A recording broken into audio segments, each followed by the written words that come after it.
बुलंदशहर के खुर्जा में एनजीटी के आदेशों को ताक पर रखकर प्रदूषण फैलाया जा रहा है। पालिका के खाली पड़े ग्राउंड को न सिर्फ डंपिंग ग्राउंड बना दिया गया है, बल्कि यहां कूड़े में आए दिन आग लगा दी जाती है, जिससे स्थानीय लोगों का रहना दूभर हो गया है। जलते कूड़े से निकलने वाला धुआं तमाम गंभीर बीमारियों को दावत दे रहा है, लेकिन अधिकारी मानो कानों में तेल डाले बैठे हैं।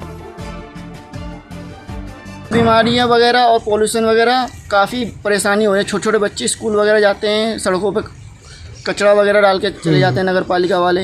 और प्लस क्या नाम है, इधर बराबर पीर बाबा है, सभी धर्म के लोग आते जाते हैं, वहाँ भी गंदगी कर रखा है नगर पालिका द्वारा। और आए दिन परेशानियाँ होती है, बरसातों में सारे कचरे सड़कों पे आ जाते हैं इधर। तो ये कौन डाल के जाता है? नगर पालिका से।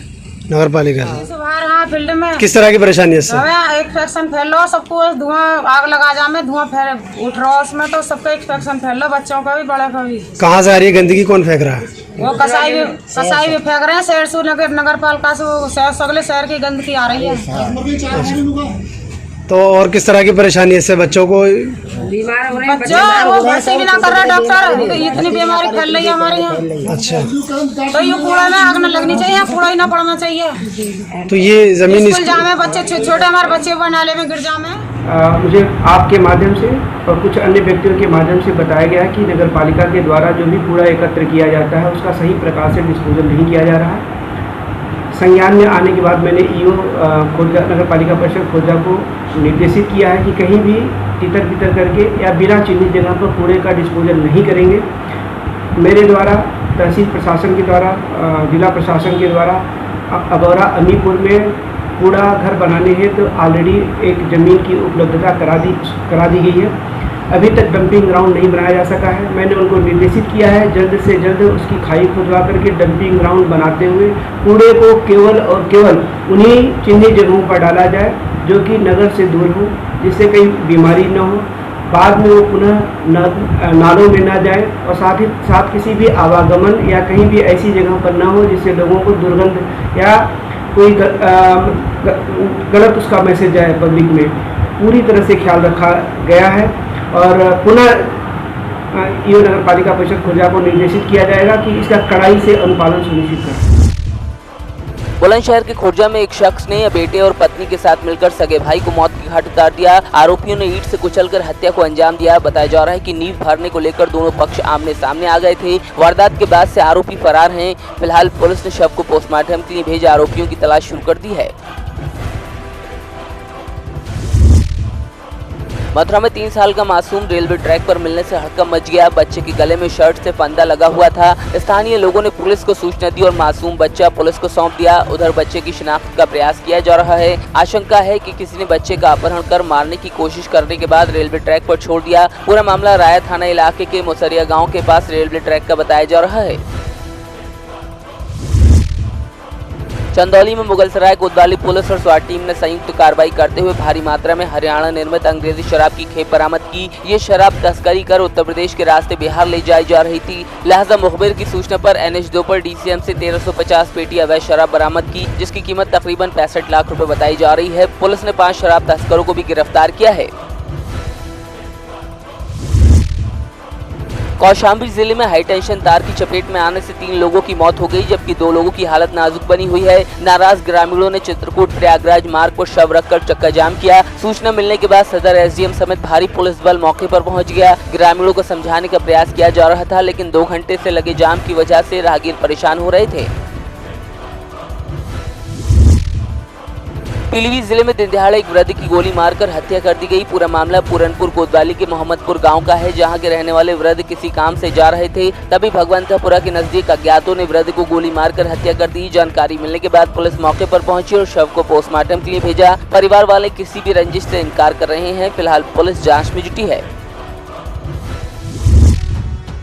मिर्जापुर के एक स्कूल में बच्चे जान हथेली पर रखकर पढ़ने को मजबूर हैं। दरअसल बसही से शैमफोर्ड स्कूल के बीचों बीच कैंपस में हाई टेंशन तार झूल रहा है, जो कभी भी बड़े हादसे का सबब बन सकता है। करीब 600 बच्चे जान जोखिम में डालकर स्कूल के अंदर पढ़ते हैं। ठीक शौचालय के ऊपर से हाई टेंशन तार होकर गुजरा है, तो वहीं स्कूल कैंपस में ही ट्रांसफार्मर लगा है। बच्चों के अभिभावकों ने चिंता जाहिर की है। उधर टीचर्स का कहना है कि कई बार इसकी जानकारी गाँव के प्रधान समेत बिजली विभाग और दूसरे अधिकारियों को दी गई, लेकिन किसी के कान पर जूं तक नहीं रेंगी।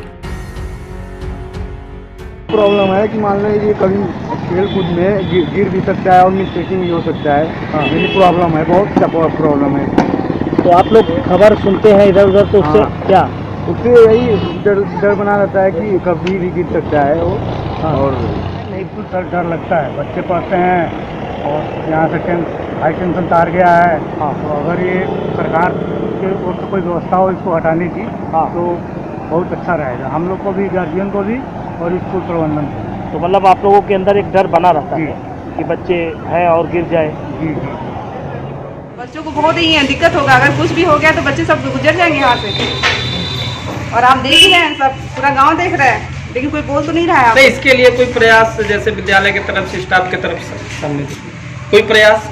इसमें तो प्रयास नहीं किया गया, पहले हो गया होगा तो किया होगा, लेकिन स्कूल अभी नया खुला है ना, इसलिए ज्यादा प्रयास कोई नहीं किया। और वहाँ देख रहे हैं शौचालय भी है। हाँ, और वहाँ बराबर बच्चों का आना जाना है और ऊपर तार है, तो ऐसी स्थिति में तो कोई भी बड़ा हादसा हो सकता है। वो तो हो ही सकता है।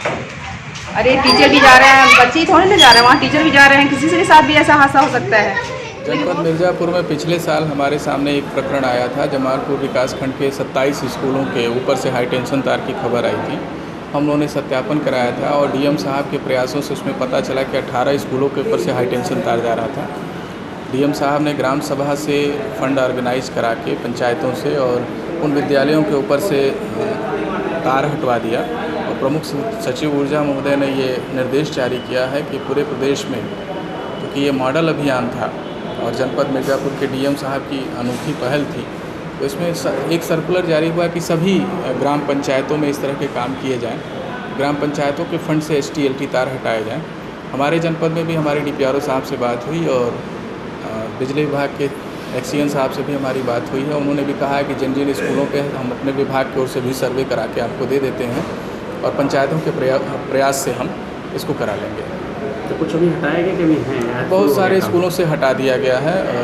हमारे पास से बहुत सारे स्कूलों से हटा दिया गया। एग्जैक्ट फिगर इस समय हमें नहीं मालूम है, क्योंकि शुरुआत यहीं से हुई थी, तो इस दिशा में सार्थक प्रयास चल रहा है।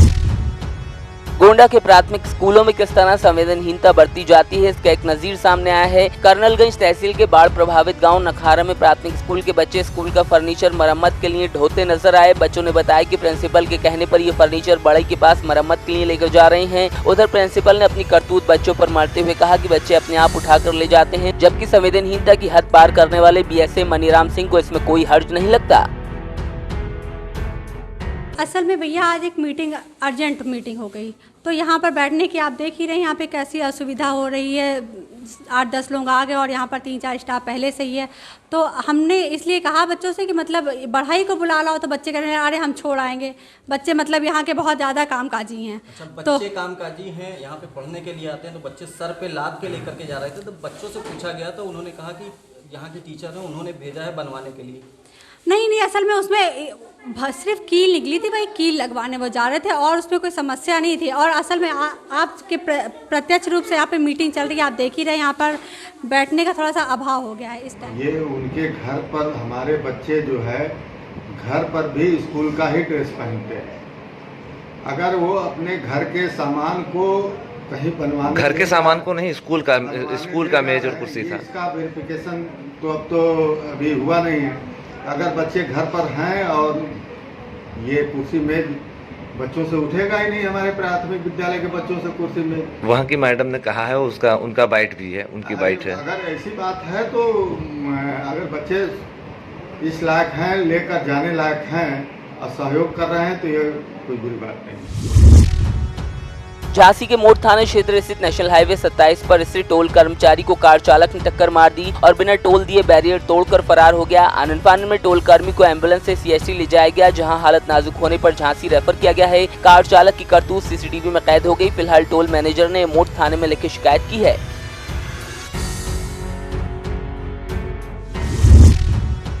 बरेली की आंवला तहसील के मझगवा ब्लॉक प्रमुख पद पर चुनाव के लिए नामांकन पत्र दाखिल किए गए, जिसमें कुल 3 प्रत्याशियों ने पर्चा भरा। बबीता देवी, ममता देवी और पद्मा देवी अपना नामांकन कराने पहुंची। उधर SDM आंवला विशुराजा समेत CO आंवला फोर्स के साथ मौजूद रहे। ब्लॉक प्रमुख चुनाव के लिए मतदान 19 जुलाई को होगा। बरेली के आंवला कोतवाली के देवकोला गांव में महिला ने पति पर घरेलू हिंसा के आरोप लगाए हैं। पीड़िता की माने तो पति मानसिक और शारीरिक प्रताड़ना आए दिन देता है, उसके बच्चों को भी जबरदस्ती छीन लिया और अब वो अलीगंज थाना क्षेत्र स्थित अपने मायके में रहती है। अलीगंज थाने में शिकायत के बावजूद कार्रवाई नहीं हुई। अब पीड़िता ने तहसील दिवस में अर्जी लगाई। बरेली की आंवला तहसील के गायत्री शक्तिपीठ मंदिर में गुरु पूर्णिमा और सावन के मौके पर विशाल भंडारे का आयोजन किया गया, जिसमें स्थानीय लोगों ने बढ़ चढ़कर हिस्सा लिया। मान्यता है कि जो भी सच्चे दिल से यहाँ अपनी मुरादें मांगता है उसकी मनोकामना पूर्ण होती है। उमरिया जिले से होकर गुजरने वाले NH 43 पर आए दिन ओवरलोड वाहनों की वजह से हादसे होते रहे हैं, लिहाजा रफ्तार और ओवरलोडिंग पर लगाम कसने के लिए ट्रैफिक पुलिस ने कमर कस ली है। एक अभियान के दौरान पुलिस ने 13 ओवरलोड वाहनों को चालान किया। यातायात प्रभारी अमित विश्वकर्मा ने बताया कि SP साहब की मंशा के मुताबिक दुर्घटनाओं में कमी लाने का प्रयास किया गया है। उमरिया जिला कलेक्टर को लगातार मिल रही शिकायतों के आधार पर बड़ी कार्रवाई करते हुए प्रधानमंत्री ग्रामीण सड़क योजना का रिकॉर्ड जब्त करवा दिया गया। कलेक्टर को सूचना मिली थी कि स्थानांतरण होने के बावजूद प्रधानमंत्री ग्रामीण सड़क योजना के GM L कंछावा लगातार भुगतान करते जा रहे हैं, लिहाजा कलेक्टर ने टीम गठित कर कार्यालय के सारे रिकॉर्ड जब्त करवा लिए। फिलहाल संबंधित फाइलों की छानबीन की जा रही है और जल्द ही खुलासा होगा। अभी तो छापेमार कार्रवाई शिकायत कलेक्टर महोदय के पास प्राप्त हुई थी, उसके संबंध में साहब के जो निर्देश थे उनके हम लोग उसकी जो फाइलें हैं, जो उनके जो निर्माणाधीन कार्य हैं उनके संबंध में जांच कर रहे हैं। कुछ फाइलों को जब्त किया गया है और अभी जांच प्रारंभिक स्तर पे है। जैसे ही जांच कंप्लीट होती है उसको खुलासा उसका किया जाएगा।